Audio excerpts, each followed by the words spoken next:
Esiet tātad sveicināti visi, kas šeit ir pieslēgušies šim te webināram, kas ir otrais webinārs Latvijā, tiešām unikāls, jo runa ir par kemperiem, par to, kā var savu transporta līdzekli pārvērst par dzīvojamo māju. Šodien dzirdēsiet 3 lektorus. Viena būšu es, Maiga, kas nodarbojās ar nomu Latvijā, tātad iznomāju kemperus. Otrs cilvēciņš, tātad otrs lektors būs Nerijus, kas stāstīs, kā var transporta līdzekli pārvērst par māju, par savu dzīvojamo māju. Lūk, un tad trešais lektors būs Karolīna, kura stāstīs par to, kādas jaunākās tehnoloģijas Adrijai. Dzirdēsiet 3 valodas - latviešu, krievu un angļu valodu. Tāda ir šī dienas šodien kārtība, sākšu es, un tad jau mani kolēģi tālāk turpinās. Ja ir jautājumi, tad čatā droši rakstat šos te jautājumus, un tad pēc lekcijas varēšu jums izstāstīt un atbildēt uz tātad jūsu uzdotajiem jautājumiem. Nu, lūk, tā, tūlītās nošērošu savu prezentāciju, lai mēs varam turpināt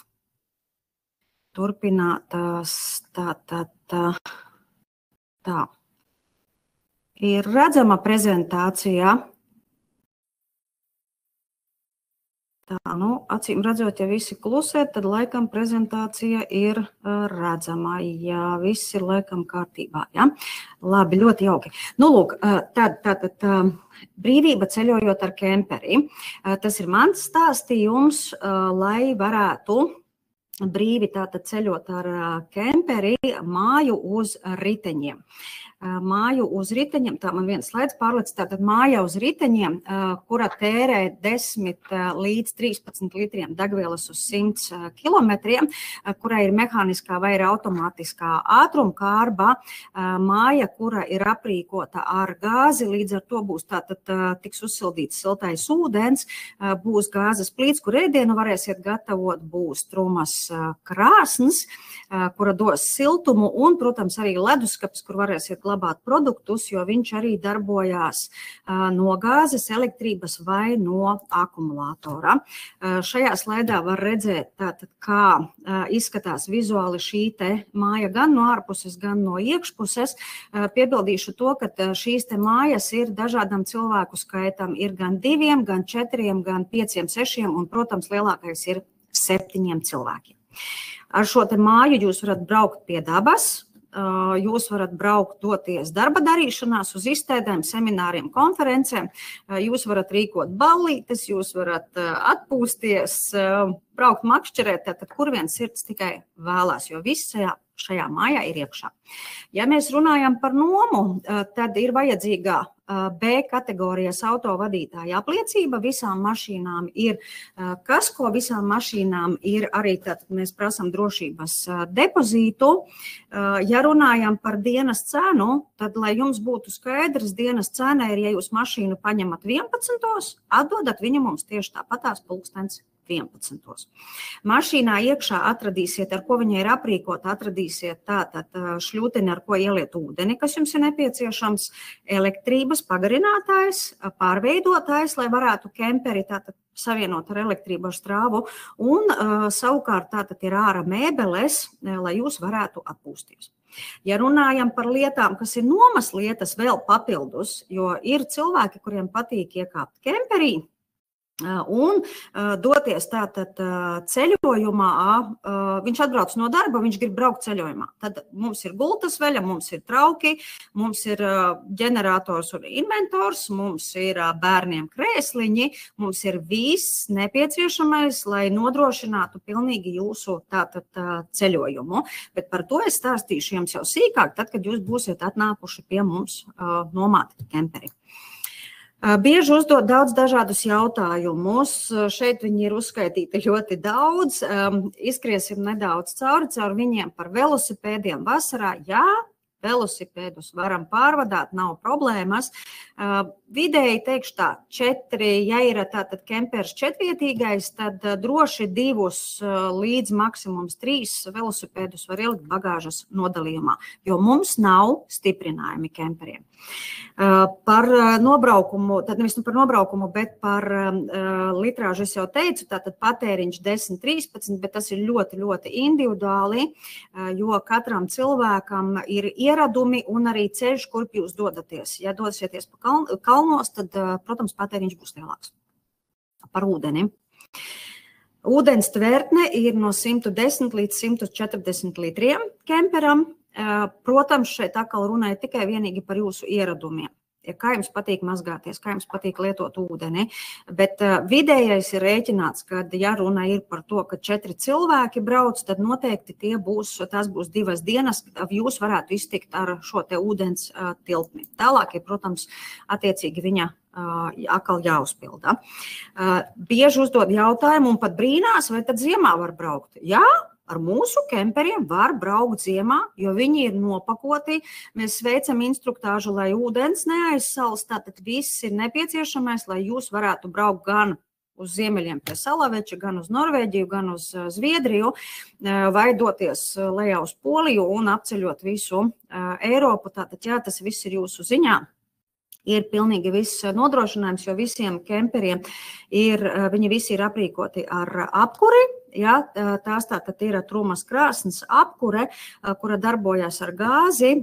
Protams, ir tātad mums arī kemperi, kas ir kombi kemperi, kur var pārslēgt uz strāvu. Un savukārt mums ir arī kemperi, kas ir ar dīzeli apkurināmi. Ja. Tātad, bet jebkurā gadījumā atradīsim jums piemērotu, ja vēlme ir vai nu slēpot, vai nu atpūsties, braukt ziemā.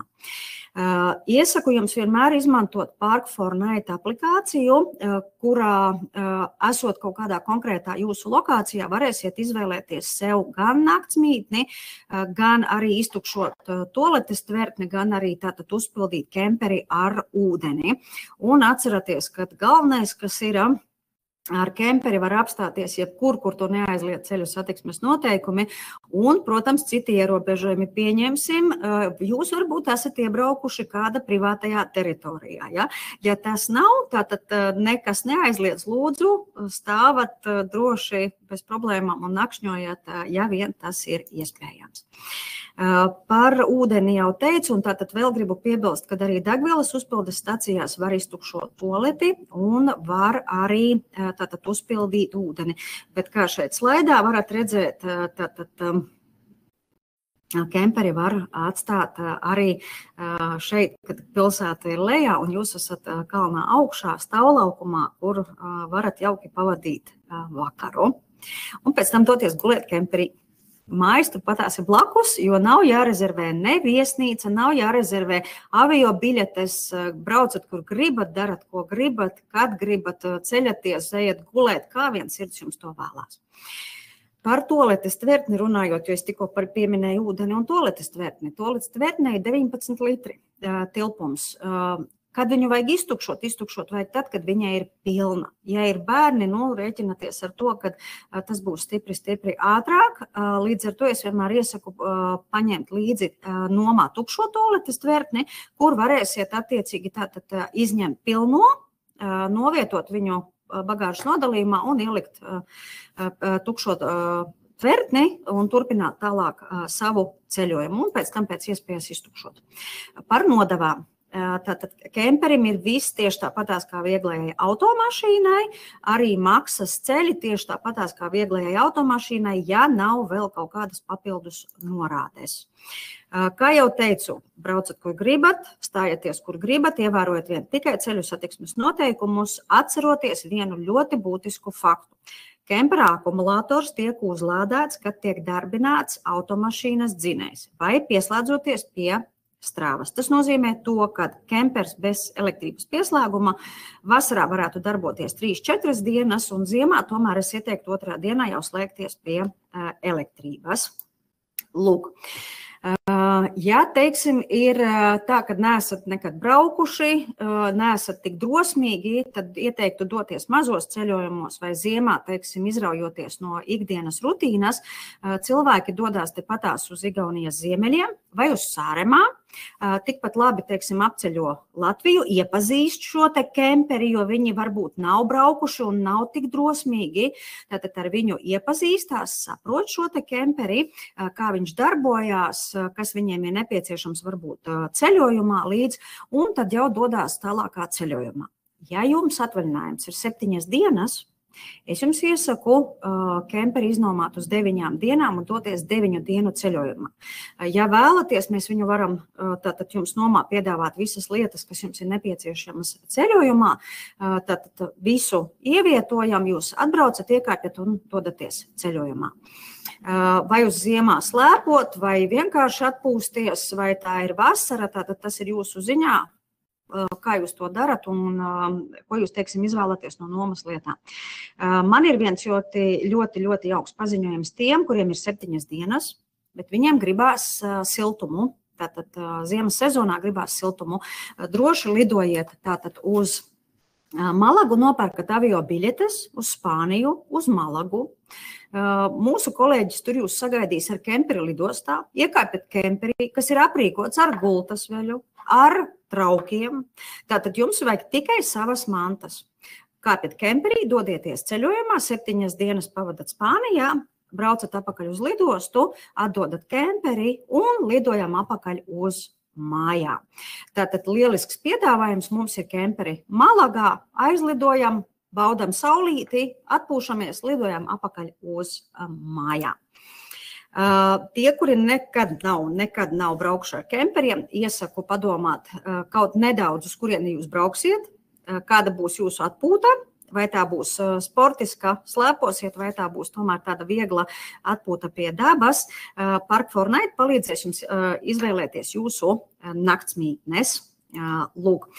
Savukārt es gribētu visus aicināt arī aizbraukt uz Zakaponi, un tātad pabaudīt Tatru burvību, Tatru šarmu, uzkāpt Kasprovī virsotnē un, protams, baudīt arī termālos ūdeņus, tātad pabūt kalnos un nolaisties lejā pie ūdeņiem, tātad termālajos ūdeņos relaksēties un atpūsties. Nu, lūk, un kāpēc uz Zakaponi? Jo Zakapone ir vieta, kura visu cauru gadu jūs saistīs vai vasarā ar dabu, ar saviem zaļumiem, saviem ezeriem, kalnos un savukārt ziemā viņa noteikti piesaistīs vairāk slēpotājus, vai arī tikpat labi varbūt tos, kurus neslēpo. Ja jūs esat slēpotājs, tad jums, ja jūs esat tikai iesācējs, tad noteikti iesācējiem būs paredzētas atsevišķas trases, un savukārt tie, kas ir pieredzējušāki, arī Zakapone piedāvā šādas trases. Ja, tātad daudzveidība ir ļoti liela. Vakarā varēsiet pastaigāt pa gājēju ielu, un, kā jau minēju, vasarā varēsiet staigāt pa dabas takām, kuras vienmēr jūs aizvedīs uz kalnu virsotnē. Lūk. Kāds tas varētu būt maršruts uz Zakaponi? Noteikti es ieteiktu 9 dienu maršrutu, un tātad 9 dienu maršrutu, un savukārt tātad šis te maršruts varētu būt tāds. Vienam viņš būs varbūt pataisno uz Zakaponi, savukārt otram viņš būs līdz Varšavai, Varšava vai aiz Varšavas. Kā jūs braucat, tātad kāds ir jūsu šis te ceļš, ātrums, vēlmes, vajadzības, viss pārējais. Ja jums līdzi ir bērni, tiešām ieteiktu apstāties Varšavā, tātad vakarā pārnakšņot, no rīta mosties, aiziet uz zooloģisko dārzu, aiziet uz ūdens akvaparku, varbūt tās kādu pili apmeklēt, parku vai vienkārši atpūsties, varbūt tās pie upes. Un tad jau tālāk savu ceļu mērot nākošajā dienā uz Zakaponi, kad esat izbaudījuši arī Varšavas burvību. Neaizbraucot līdz Zakaponei, es jums ieteiktu pabūt tādā vietā, kur ir termālie ūdeņi, kas saucās Garjačie vodi. Burvīga vietā, fantastiska, tiešām fantastiska zem klajām debesīm. jūs guļat, peldat, baudat šo te ūdeni, kas ir ļoti, ļoti silts. Ja nemaldos, tad siltākais baseins bija 39 grādi. Sajūta ziemā ir fantastiska. Ārā ir vēsi, ir augsti, bet jūs esat siltā ūdenī. Un tiešām bija ļoti, ļoti jauka vieta. Ja nav sastrēgumi, 20 minūtēs jūs jau būsiet Zakaponē. Un mans ieteikums personīgi būtu apmesties kempingā Olimpika, kas ir ļoti, ļoti tuvu pilsētai, kas ir ļoti tuvu gājēju ielai, lai jūs varētu ar kājām izstaigāt pilsētu, lai nebūtu jāizmanto sabiedriskais transports. Un savukārt vēl viens, kas tāds orientieris ir, tas ir panorāmas ritenis, kur arī varat uzbraukt augšā, paskatīties pilsētu no augšas, vai tā ir diena, vai tas ir vakars. Turpatās arī varēsiet apmeklēt muzejus, kas ir ilūziju muzejs, papagaļu muzejs un, protams, arī Taureņu māja. Nu, lūk, noteikti ieteiktu uzbraukt augšā, augstākajā punktā, kas ir Gubalovka, kur no augšas var redzēt visu Zakaponi. Ļoti interesanti ir ziemā, ka tur viss ir izgaismots, viss ir gaismiņās, jūs tur varat pusdienot, jūs tur varat vakariņot. Ar funikulieri uzbrauksiet augšā, tur ir suvenīru veikaliņi ļoti, ļoti daudz, tur ir zirga pajūgs, kas jūs var novizināt lejā, tur ir bērniem atrakcijas un izklaides, tur ir arī slēpošanas trase. Visādā ziņā Gubalovkas kalna virsotnē varēsiet ļoti jauki pavadīt laiku. Ja jūs būsiet tur vasarā, es jums ieteiktu doties uz Marskie Oka, kas ir vienkārši elpu aizraujošs dabas skats, tiešām mērot šo garo ceļu ar kājām vai ar zirga pajūgu un tiešām baudīt fantastiskus dabas skatus. Lūk, tad nākošais, kas ir tā ir Kasprovu virsotnē, kur gan ir tā, tad tur ir arī slēpošanas trases, bet tur arī var uzbraukt augšā ar vilcieniņu, kur var izstaigāt pa kalnu virsotnēm ar kājām, neesot pat nekāds alpīnists, tad var izstaigāt šo te virsotni ar kājām, pabūt un ar pirkstu pieskarties varbūt tās mākonim. Un justies tiešām fantastiski forši, jo saulīte ir turpatās, un mākoņi ir turpatās, un kalna virsotne ir turpatās, bet pilsētu, diemžēl, jūs tur neredzēsiet. Ir jādodās lejā, lai atgrieztos atkal pilsētā. Nu, lūk, un vakarā atkal aicinātu droši vien pastaigāt pa pilsētu, pa Zakaponi, un pēc tam otrajā dienā doties Es ieteiktu doties uz Šakalovski termu, kas ir tātad ūdens atrakciju parks, izklaides, tiešām milzīgs centrs, kas ir 3 stāvos ar 2 āra baseiniem, kuru joprojām vēl turpina būvēt un celt, jo viņš ir ļoti, ļoti apmeklēts. Un tad jau pēc ūdens izklādēm es teiktu, ka lēnā garā dodaties lūdzu uz mājām. Ja, teiksim, jūs esat darba dienā, tad noteikti apmeklējiet Veļičkas salas raktuves, kas ir ļoti populāras, jo viņas strādā tikai darba dienās.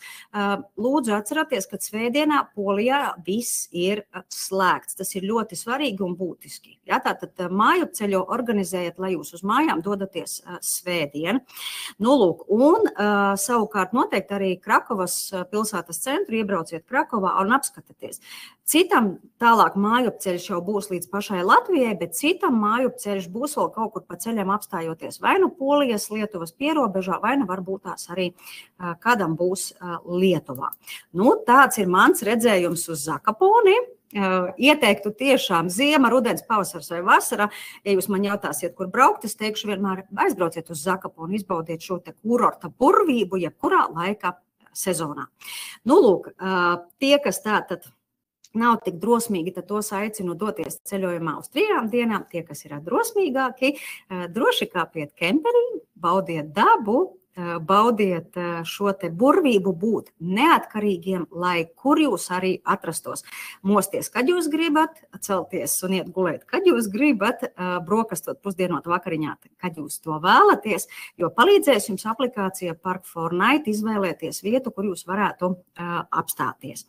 Nu, lūk, un tad vēlreiz atgādināšu, ka mani sauc Maiga. šajā slēdā jūs redzat gan telefona numuru, gan arī tātad e-pasta numuru un arī mūsu mājaslapas numuru. Zvanat, rakstat, braucat pie mums šeit pat uz Berģiem, Siguldas šoseja 3A, kur palīdzēšu jums izvēlēties jūsu kemperi, kas tieši jums ir nepieciešams.